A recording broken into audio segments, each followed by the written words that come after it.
In United States Division South, the Big Red One's top NCO travels to the troops, a new name for a new mission in Iraq, and a community gets a boost from an Army program.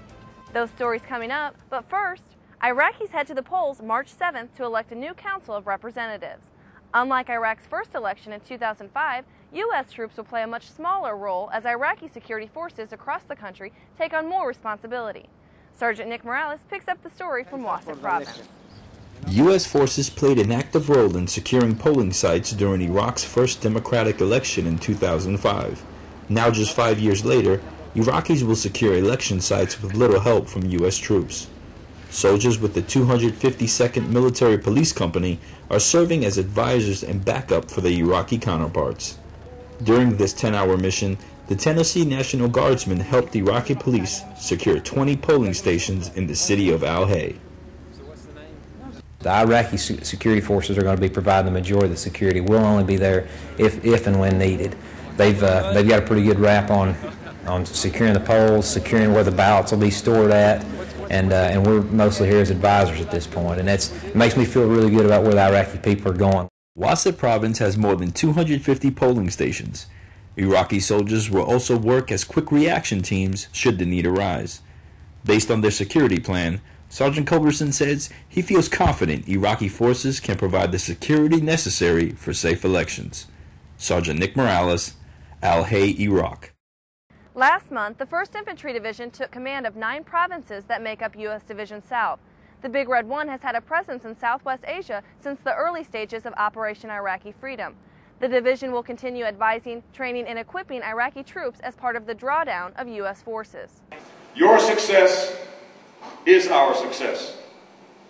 Together with our Iraqi partners, we will address the work Iraq desires to be done. The 1st Infantry Division's top NCO has spent his first weeks in country visiting troops in southern Iraq and beyond.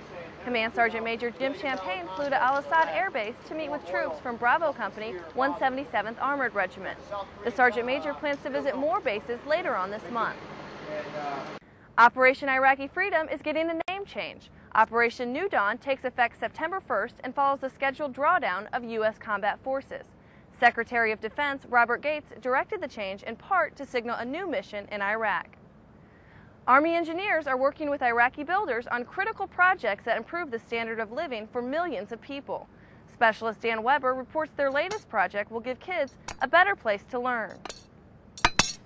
A new school is being built in eastern Dakkar Province, Iraq. The Al-Husam School project is funded by the Commander's Emergency Response Program, or CERP.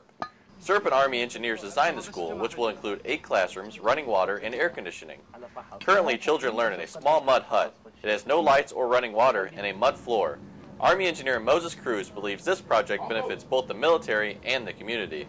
I hope that by doing this project, it kind of shatters a stereotype that the U.S. Army or the military is just there as an occupier. We want to be there as a friend. Another CERP project sits about 20 miles west of the Al-Husam School. The Adobe House is made from natural resources like mud, cement, and reed. It combines new building techniques with local Iraqi traditions. Reed, for example, is a marshland grass used for centuries in Iraqi home construction. Cruz made sure the Adobe House used only local resources. The technology that the community currently uses for building their houses is a good method and is a method they can use and is very cost effective for them. CERP project started with old regime money found in the beginning of Operation Iraqi Freedom. Those funds eventually ran out, but Army leaders continue the program because of its positive impact in the local Iraqi community. For the 1st Infantry Division, I'm Specialist Dan Weber. CERP money is used in both Iraq and Afghanistan for urgent reconstruction and development projects. And that's this week's Danger Edition. For the 1st Infantry Division, I'm Specialist Jenna Lindauer. Thanks for joining us.